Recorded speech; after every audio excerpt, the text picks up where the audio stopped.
হাই friend, জয় প্ৰ কে চেনেলৰ তৰফৰ পৰা আৰু এখন নতুন ভিডিঅ' লৈ আহিছো আপোনালোকৰ ওচৰত।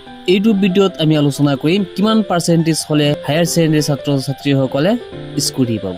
হায়াৰ ছেকেণ্ডাৰী ৰিজাল্ট দিয়াৰ ইমান দিন পিছত অৱশেষত ফাইনেল ৰিজাল্টটো আহিল।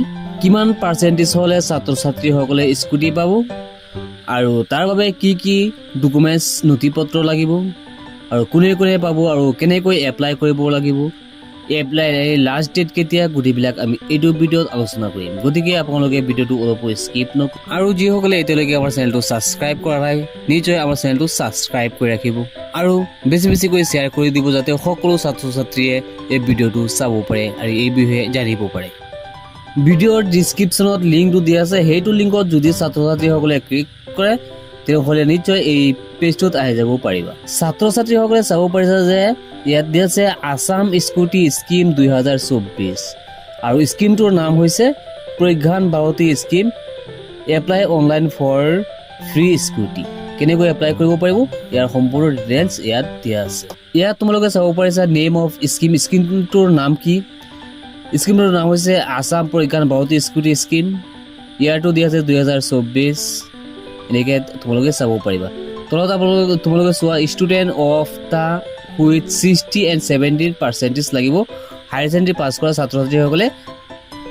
ইয়াত তোমালোকে চাব পাৰিছা ফিমেল ষ্টুডেণ্ট উইথ ৰিচিভ 60%, অৰ্থাৎ ছোৱালীসকলৰ বাবে 30% দিয়া আছে হায়াৰ ছেকেণ্ডাৰী পাছ কৰা ছাত্ৰীসকলক আৰু ল'ৰাসকলৰ বাবে দিয়া আছে 75%।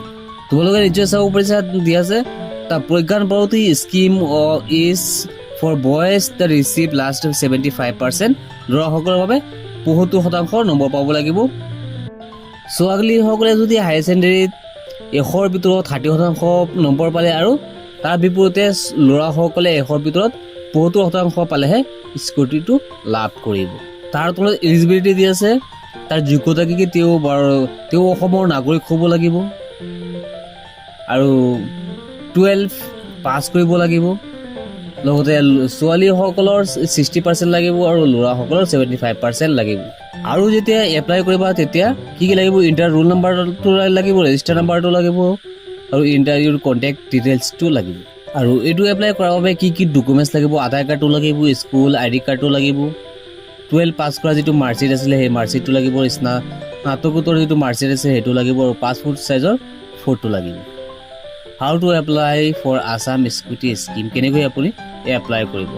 ছাত্ৰ ছাত্ৰীসকলে এইটো কেতিয়া এপ্লাই কৰিব, তাৰ লাষ্ট ডেট কেতিয়া, এইটো অফলাইন কৰিব নে অনলাইন কৰিব, গোটেইবিলাক ডিটেইলছ ইয়াত দিয়া আছে।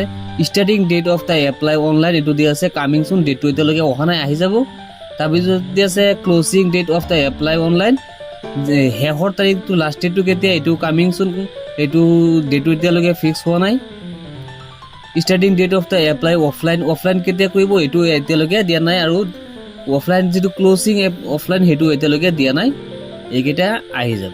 এতিয়া আমি এইটো অসমীয়াত অনুবাদ কৰি তোমালোকক দেখুৱাই দিছোঁ যাতে বুজিবলৈ অলপ সুবিধা হয়। ইয়াত তোমালোকে দেখিবলৈ পাইছা অসম স্কুটি আঁচনি 2024 প্ৰজ্ঞান ভাৰতী আঁচনি বিনামূলীয়া স্কুটিৰ বাবে আবেদন কৰক।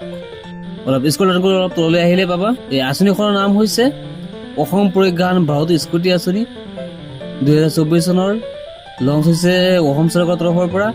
আৰু এইটো হায়াৰ ছেকেণ্ডাৰী পৰীক্ষাত 60ৰ পৰা 75% পোৱা ছাত্ৰ ছাত্ৰীসকলৰ বাবে, অৰ্থাৎ ল'ৰাসকলৰ বাবে 75%, ছোৱালীসকলৰ বাবে 60% নম্বৰ পাব লাগিব 100ৰ ভিতৰত। আৰু এইটো দিয়া আছে অনলাইন অফলাইন দুটা পদ্ধতি দিয়া আছে, কিন্তু এতিয়ালৈকে ডেটটো ফিক্স হোৱা নাই।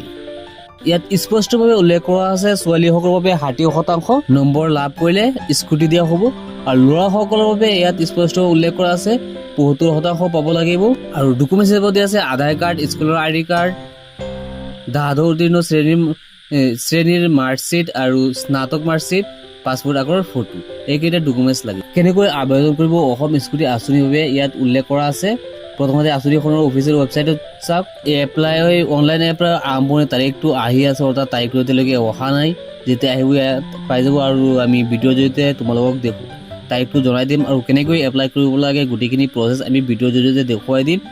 গতিকে আজিৰ এই ভিডিঅ'টো এইখিনি আছিলে। কিমান পাৰ্চেণ্টেজ হ'লে ছাত্ৰ ছাত্ৰীসকলে স্কুটি পাব এইটো জনাই দিয়া উদ্দেশ্য আছিলে আজিৰ ভিডিঅ' এইখিনি। লগ হ'ব নেক্সট ভিডিঅ'ত। জয় আই অসম।